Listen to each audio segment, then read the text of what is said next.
The booth cushions were dark vinyl. The menus were laminated and slightly sticky. The salad bar sat under a sneeze guard near the entrance, and the whole family hit it before the entrees arrived. That was dining out in the 1980s. Not fine dining, not fast food. Something in between, a Saturday night ritual that cost $30 for 4 people and felt like an occasion every time.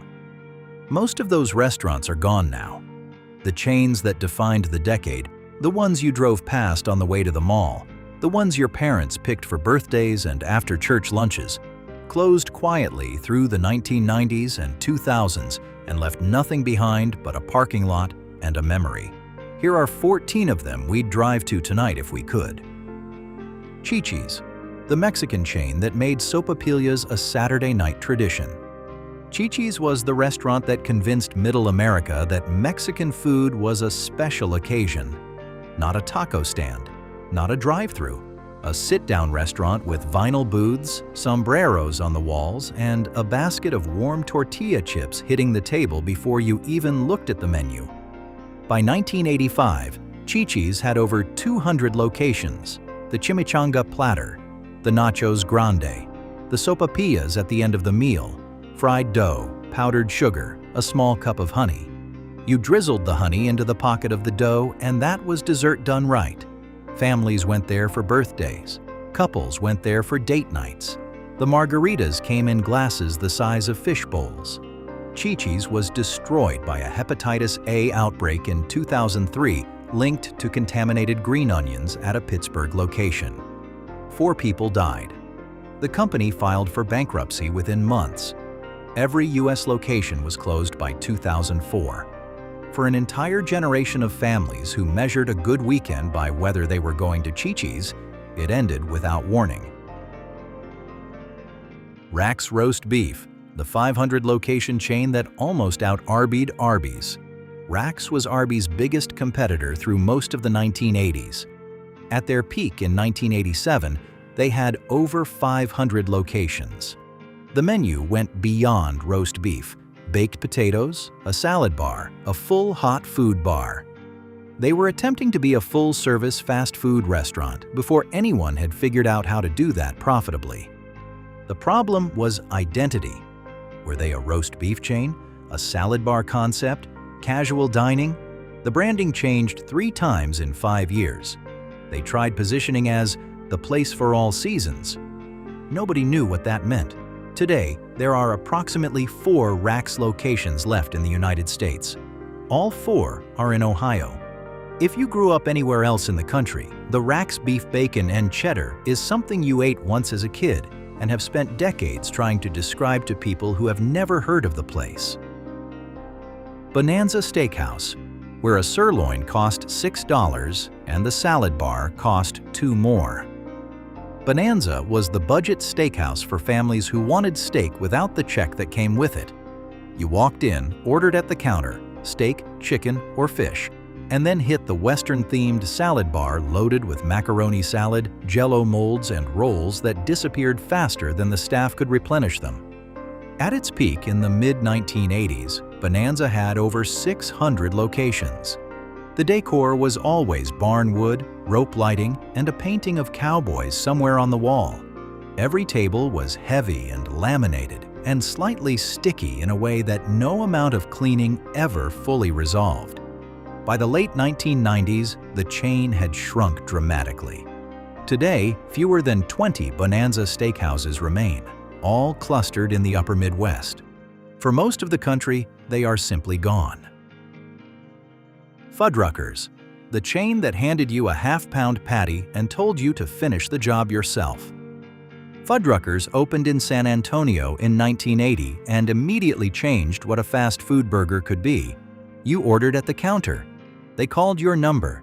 You carried your tray to the toppings bar: fresh tomatoes, lettuce, pickles, onions, mushrooms, shredded cheese. The bun was baked in the restaurant. You could watch it through the kitchen glass. The slogan was, "The world's greatest hamburgers," and for a lot of people in the 1980s, that wasn't marketing copy. At its peak, there were over 200 Fuddruckers locations. The brand changed ownership multiple times through the 1990s and 2000s. Today, around 40 locations survive as franchises. The original version, fresh-baked buns, self-serve toppings bar, half-pound patty, still exists.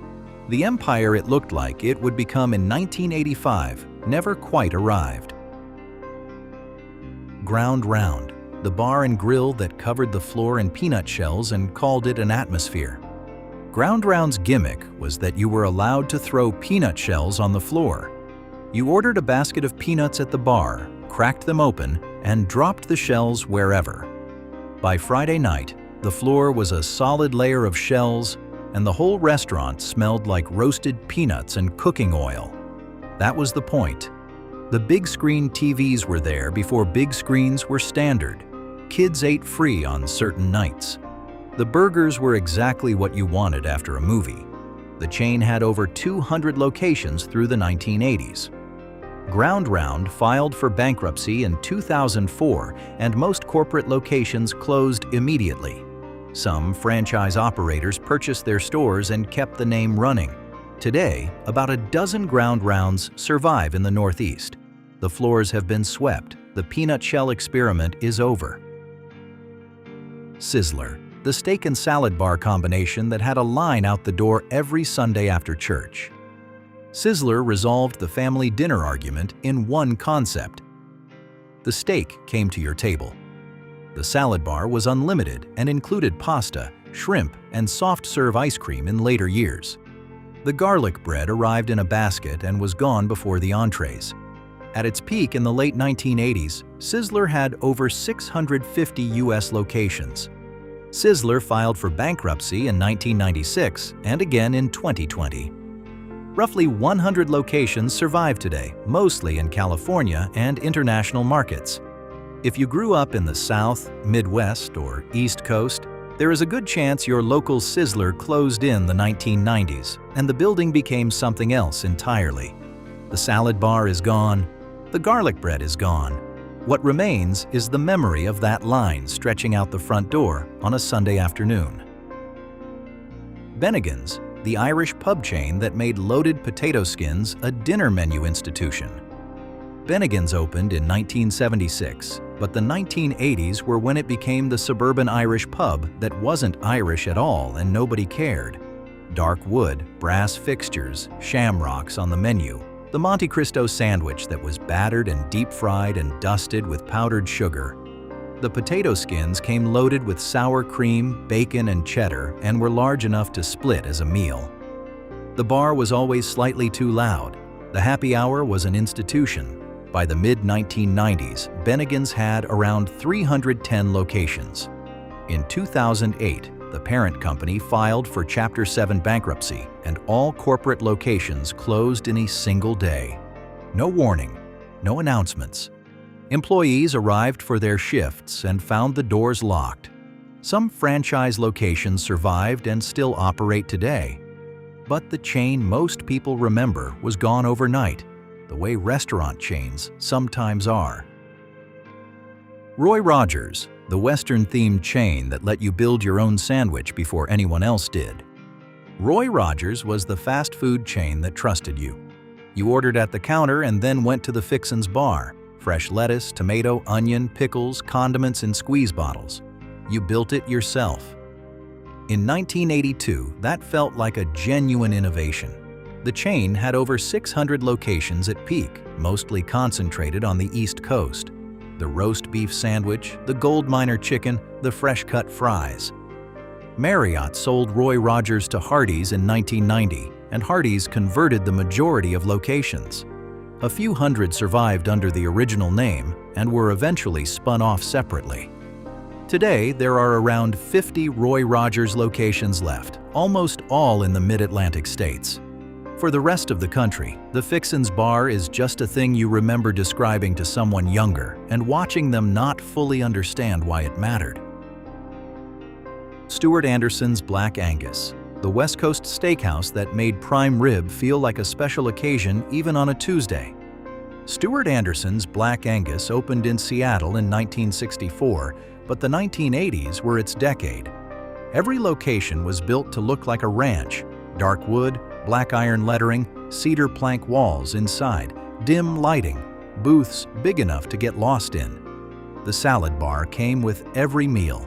The warm sourdough arrived first. A full prime rib dinner with a baked potato cost less than $20, and that felt like genuine value even at the time. At its height, Black Angus had over 100 locations across the West. The chain went through multiple bankruptcies and ownership changes through the 1990s and 2000s. A handful of Black Angus Steakhouse locations still operate in California. If you grew up on the West Coast, a Saturday night at Black Angus was a real occasion. If you grew up anywhere else, you never had the chance. Quincy's Family Steakhouse, the southern chain whose yeast rolls had people driving out of their way. Quincy's opened in Spartanburg, South Carolina in 1974 and spread through the South through the 1980s. The steak was affordable and straightforward. The salad bar was deep and well-stocked. But what people went to Quincy's for was the yeast rolls, baked fresh, dark on the outside, soft in the center, served warm with a butter dish the table went through faster than anyone planned. At peak, Quincy's had over 200 locations. The chain was acquired and absorbed through the 1990s, and most locations were converted to other brands. Today, Quincy's is completely gone. The yeast roll recipe has never been officially released. People have spent decades trying to replicate it. Nobody has gotten it exactly right. The rolls are the thing people still talk about. Godfather's Pizza, the mob-themed chain with the deep dish that competed with Pizza Hut on every strip mall in America. Godfather's opened in Omaha in 1973, but the 1980s were its peak, with nearly 900 locations. The theme was unambiguous. A smiling Godfather mascot in a tuxedo, red and white checked tablecloths, Italian-American trattoria decor in a Midwest strip mall. The pizza was thick. The combo had enough toppings that folding a slice took 2 hands. A large fed 6 people with leftovers. You ordered one and it took 20 minutes, and that was the right amount of time. Pillsbury bought the chain in 1985 and overexpanded it into debt. By the early 1990s, Godfather's had shrunk significantly. Herman Cain purchased the chain out of bankruptcy and stabilized it at a smaller scale.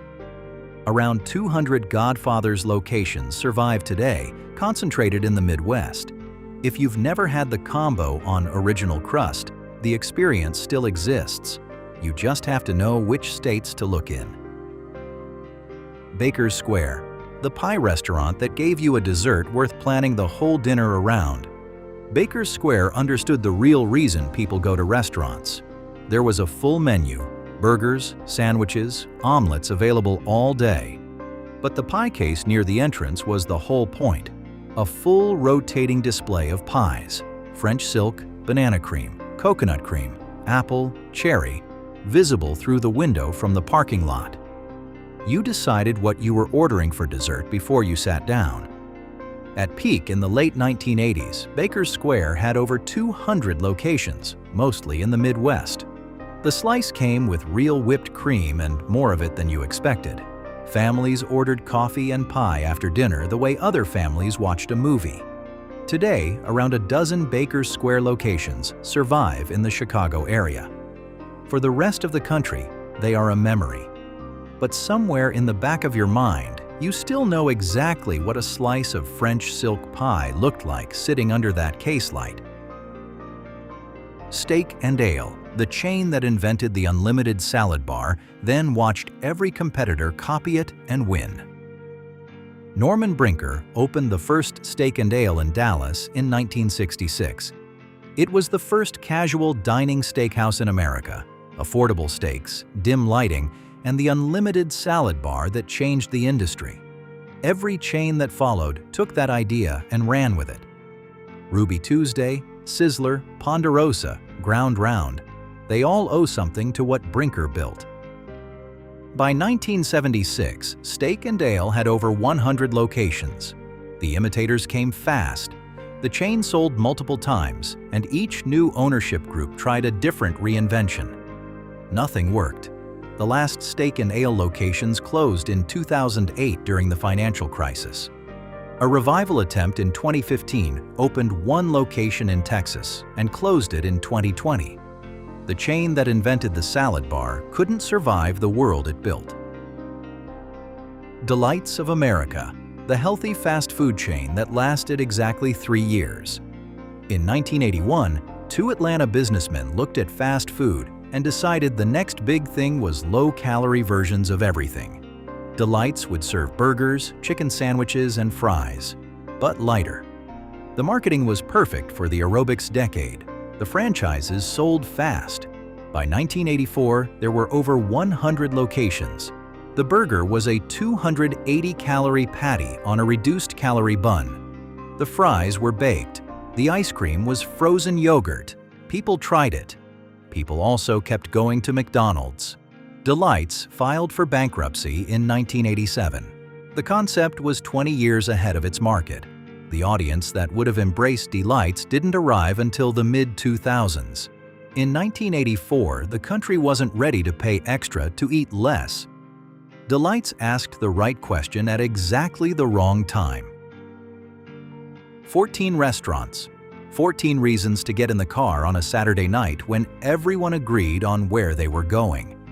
The chains that made dining out feel like an occasion before dining out became something you did from your phone.